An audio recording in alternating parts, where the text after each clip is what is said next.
Fala galera, tudo bem com vocês? Eu sou o professor Juliano, sou professor de História. E pessoal, a gente vai falar nessa nossa aula, dentro desse assunto mais amplo de experiências ditatoriais no Brasil e na América Latina, sobre algumas características importantes. Você vai até se assustar com a quantidade de tópicos no primeiro slide, porque é o que a gente vai ver. Só que a gente vai retomar boa parte disso que está aqui por meio da realização de atividades, tá? A gente vai fazer algumas atividades aqui para você ver na prática como analisar questões sobre isso, porque é importante na hora de você testar os seus conhecimentos nas suas avaliações, ok? Bom, então falaremos inicialmente sobre o contexto de Guerra Fria, veremos as chamadas comissões da verdade, tá? Que é algo que acontece após as ditaduras, após o período da anistia. Falaremos rapidinho, dentro das questões sobre a ditadura cubana, ditadura no Chile, a ditadura na Argentina, eu coloquei ditadura no Chile duas vezes. E a gente precisa entender o seguinte, tá? Que nesse contexto todo que a gente tem, não é apenas isso aqui que acontece. O Brasil também está inserido no processo. A gente não coloca aqui nos tópicos, mas você sabe, que o Brasil também é um dos países que fez parte dessas ditaduras militares no período aqui da Guerra Fria. Ok? Bom, aqui a gente vai ter esse esqueminha clássico, de Guerra Fria, que você já está mais careca do que eu de saber sobre esse assunto. De um lado você tem os Estados Unidos, capitalista, liberalismo, democracia. Do outro lado, o que a gente tem? Socialismo, comunismo e internacionalismo. E aqui é bom a gente salientar. Os Estados Unidos é favorável ao capitalismo, a ideia de liberalismo econômico e também, principalmente, de uma democracia. Só que ao mesmo tempo que ele vai tentar buscar a sua democracia interna, ele vai investir e influenciar processos ditatoriais na América Latina e em outros lugares do mundo, como por exemplo na Indonésia também. Tá? Então, os Estados Unidos vai ser favorável à sua democracia interna, mas vai também estabelecer movimentos ditatoriais, apoiar movimentos de revolta na América Latina e também em outros lugares do mundo. Beleza?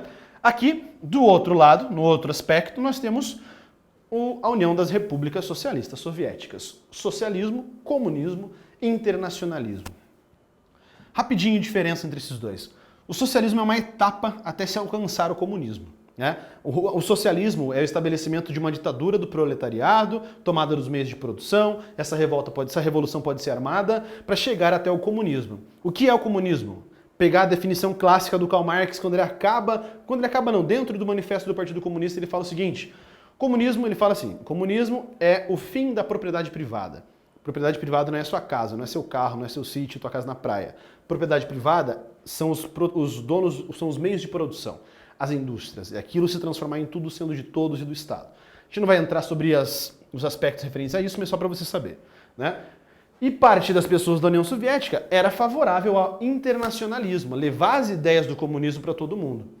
E aí os críticos vão dizer que o comunismo só não deu certo porque não foi colocado em prática em todos os lugares do mundo. Ok? Também se não foi colocado em prática, evolução, o mecanismo de seleção natural vai dizendo que vai funcionando, que não vai aqui nesse processo todo.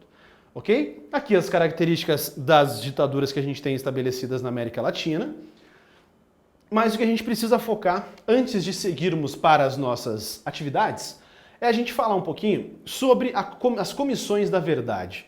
O que é isso, galera? Nos regimes ditatoriais na América Latina foram infringidos os direitos humanos, com a proibição de ir e vir, de se expressar politicamente, e até o direito à vida, com torturas, sequestros e assassinatos por parte do Estado. Não é apenas por parte do Estado. Mas aqui a ideia vai ser julgar os crimes cometidos pelo Estado. Porque as pessoas que cometeram crimes contra o Estado foram julgadas. Essa que é a sacada, entendeu? Você vai ter movimentos terroristas em vários países que são julgados e condenados. Mas os militares que cometeram crimes em nome das ditaduras também precisam passar por um processo de julgamento. No caso brasileiro isso não aconteceu, mas em outros lugares sim. Assim, com o fim desses regimes, na maioria dos países latino-americanos surgiram órgãos conhecidos como Comissões da Verdade, que buscam elucidar os crimes ocorridos e preservar a memória para que tais eventos não voltem a acontecer. E aqui você vai ter os lugares em que isso vai acontecer. Vejam comigo. Mais de duas dezenas de Comissões da Verdade têm sido estabelecidas desde 74. Comissão do Desaparecimento na Argentina, Uganda, Sri Lanka, Haiti, Equador, o que a gente tem aqui mais? Guatemala, África do Sul, Chile e Peru. São lugares em que nós tivemos a criação das comissões da verdade, tá? Por meio de depoimentos de testemunhas, declaração de perpetradores. No caso brasileiro, você tem os depoimentos dos torturadores, tá? Tem muitos vídeos disponíveis sobre isso na internet, você encontra facinho, eles dizendo que eles estavam trabalhando para o Estado e ponto final, tá? Pesquisas em documentos públicos e privados. Só que aí que está o problema. Se você tem um regime ditatorial no poder anteriormente, o que muitos deles fizeram? Mandaram destruir todos os documentos que estivessem disponíveis, para que depois não se pudesse ter acesso a esses crimes, ok? Estabelecer um amplo cenário de acontecimentos ocorridos durante o período de repressão política. Só para você entender. Agora, só o trechinho final. No Brasil, a Comissão Nacional da Verdade esteve ativa entre 2011 e 2014 e abrangeu crimes cometidos tanto na ditadura civil-militar, olha isso, quanto na Era Vargas, que nós tivemos durante o Estado Novo, a ditadura varguista. Beleza? Então, para você saber que temos órgãos que vão tentar julgar os crimes cometidos contra a humanidade durante os períodos ditatoriais. Questão número 1, galerinha. Essa aqui é de boa, né?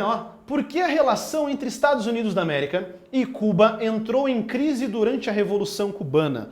O que aconteceu que os cubanos e os Estados Unidos romperam relações diplomáticas? Após a chegada no poder de Fidel Castro e Raul Castro, quando eles depuseram o Fulgêncio Batista, o que aconteceu? Eles assumiram o poder e estatizaram as empresas que existiam lá. E boa parte dessas empresas eram empresas de qual país? Dos Estados Unidos.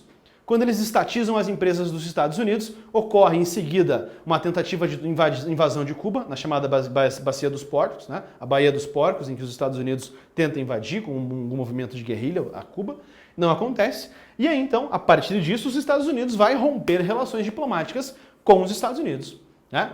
Os Estados Unidos vai romper relações diplomáticas, não com os Estados Unidos, vai romper relações diplomáticas com Cuba, ok? E aí, como o Cuba vai romper com os Estados Unidos, a União Soviética aproveita esse processo todo para puxar Cuba para o seu lado. Era um bom inimigo, né? O inimigo do meu inimigo é meu amigo. Frase clássica que você tem no filme Alien vs Predador.